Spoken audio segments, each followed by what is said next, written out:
What is going on, everybody? Hitmonchan here, back again. Another Pokemon trading card game, tabletop video. This is a deck profile of Slaking EX. It's coming out in Surging Sparks, which releases, I think, the second week of November, the first week or something like that. And Slaking is a really great card. I'm very excited to play with it because it has the Great Swing attack, which is 280 for only 2 colorless energy, and you must discard an energy from this Pokemon to use that attack. And its ability Slaking Off is this Pokemon can't attack if there are no Pokemon EX or V in play. So your opponent's got to have one of those in play in order for you to stop slacking off. Now, another notable feature about this card is it's 340 HP. This guy is a monster, but before we get into its monstrous qualities, I just want to bring your attention to this lovely playmat. The Hitmonchan playmats are here. You can head on over to hitmonchan.com,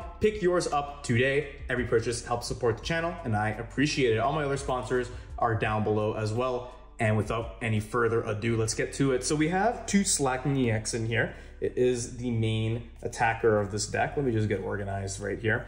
Now, naturally, we're playing Slack Off in order to actually use it. We do have 4 Slack Off in here, and as well as 1 Vigor Off in the deck, just so we can kind of get set up a little easier later on. Now we have the 2 Slaking EX, and only 2, you might ask. Well, I also have the Slaking from Paldea Evolved in here, which for a single reversal energy can do 240 damage to your opponent's active Pokemon. So this is a really great single prize attacker, and we have a couple of different options to pivot in and out of the active, so we can ignore that sleep condition that it oh so graciously offers us as well. How are we playing this deck, you might ask? Well, we're going to be using the Hoot Hoot and Noctowl engine. If you don't know, Noctowl has the Jewel Seeker ability, which lets you search for any 2 trainers as long as you have a Terra Pokemon in play.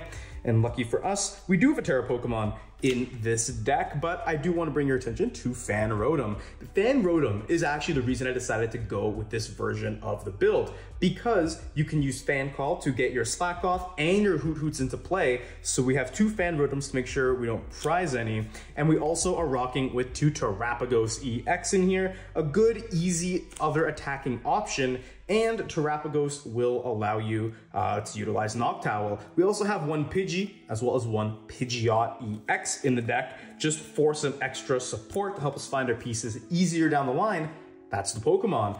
Supporter-wise, we get a little bit wonky. We're rocking 3 Arvins to help us get set up, as well as 2 Ionos here, and 2 Professor's Research, just for some extra draw power. We also have a Boss's Orders in here, which will allow us to target down those V and EX Pokemon on the bench, and we are also playing a Sharon's Care in the list. Sharon's Care is great because it can pick up not only a damaged Terrapagos, but a damaged Slaking, a damaged Pidgeot, any of our damaged colorless Pokemon. We exclusively run colorless Pokemon in the list here. So Sharon's Care is really good at abusing Slaking's high HP. We also have a Colress Tenacity in here. Colress Tenacity is great because off of a single Noctowl, you're going to be able to get Colress, which can get you the Stadium and the Energy, and the other one could potentially get you like a another item, like a Counter Catcher maybe, or something like a Rare Candy to evolve into Slaking, so on and so forth. That's why Colress is in here. Speaking of the rare candies, we got 4 of them, and we also have 4 Buddy Poffins and 4 Nest Balls, as well as 3 Ultra Balls. Nothing too crazy. We all know what these cards do. I'm not going to pretend like we don't. The rest of the list is as follows. We got 1 Super Rod in here, and we are also going to be playing Prime Catcher as our ace spec of choice. Prime Catcher is great because it will allow us to easily Gus anything up and use something like a Sharon's Care, something like an Iono or an Arvin or a Colress Tenacity, for example. We also have the Counter Catcher in here to be able to boss up some stuff, and then Iono in the late game. Featherball, which will help our Pidgeot get set up, as well as a Switch which will allow us to easily pivot our Slakings in and out of the active as we need. Rescue board in here is good to basically have a switch off the Arven. Like you can get the rescue board to retreat a Noctowl that might be in the active, and use the Arven to get yourself something like a choice belt and a rare candy. Like the choice belt is great, and I'll explain to you why. We're mostly attacking with double turbo energies in this build. There they are. So we're going to be needing the choice belt to KO V-Stars, like Palkia V-Star and Regidrago V-Star. Those are the two main popular ones. Lugia V-Star as well. We're gonna need that choice belt in here so we can use a double turbo and KO these big V-Star Pokemon. We're also rocking 2 Area Zeros as our stadiums. We mainly need them to get set up, so if our opponent bumps them later in the game, we don't really care because we can get rid of a lot of our other support Pokemon on the bench. Energy-wise, I already mentioned 4 double turbo energies in here, just so we can efficiently attack. We also have a reversal energy to use with this Slaking over here. And the last card is a boomerang energy. Now you're probably thinking, John, I've never seen this card before. What the heck does it do? Well, it provides a colorless energy, but if it's discarded by the effect of an attack used by the Pokemon it's attached to, you can attach it back to your Pokemon, your active Pokemon, after attacking. So that's the reason the boomerang energy is in here. And now you're like, why? Why am I playing boomerang energy in my Slaking deck? Well, as you know, we need to discard energy every time using double turbo. If we have to get rid of one early on for whatever reason, or we need to, you know, maybe one's prized, we discard one early, you can only attack with Slaking twice.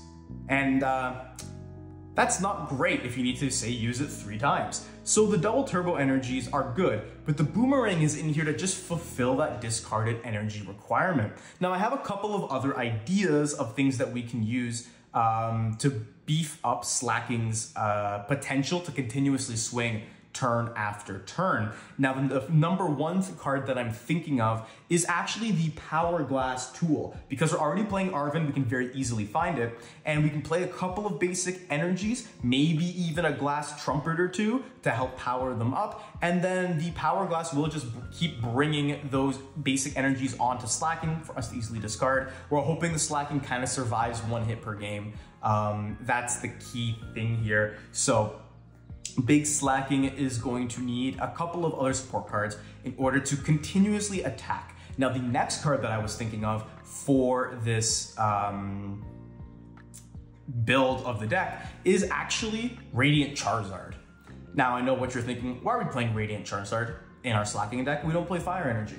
Well, you would also play Fire Energies with this Radiant Charizard version, but the other key card is Mela. You could use Mela to power up a Slaking after one of your Pokemon gets KO'd, and then you can attach another basic energy, and boom, you're just discarding 1 energy. You could even attach like the boomerang energy, for example, to pull that play off. There's a lot of different cool things you could do. Mela's a great draw supporter, and I'm thinking that's another version of the deck that I'm gonna try out, because with Noctowl and Pidgeot being able to search whatever you need whenever you need it, this could be a very valuable tool in ensuring that you're going to be able to continuously attack over and over. Obviously, this is a stage 2 deck, so it can be a little bit of trouble to get into play, which is why, you know, in comparison to like towards Terrapagos list, for example, we don't have the Night Stretchers, which could also be good. We don't have as many Terrapagos. We had to make room for all these like rare candies and so on and so forth. Some of these Arvens, the extra energies in Reversal and Boomerang, a couple cuts here and there definitely goes a long way. But I'm very happy with the list thus far. I do have, like I said, those ideas to change it, which I think could be good as well. You could also opt, instead of the Prime Catcher, to play the Grand Tree, which could very easily get you a Slaking up and online, so you don't have to waste a rare candy. I could see you playing a Dusknoir line in this deck as well, because it would allow you to kind of just brute force your way through 330 damage requirements that Charizard might have. Other than that though, this is the full list. Thank you so much for watching, and like this video if you enjoyed it. Comment down below, what do you think of my Slaking EX list? What do you like? What do you dislike? What would you keep? What would you change about it? And subscribe to the Hitmonchan channel, posting multiple Pokemon trading card game videos every single week. And once again, with all that said and done, thank you so much for watching, and until next time, Hitmonchanning out.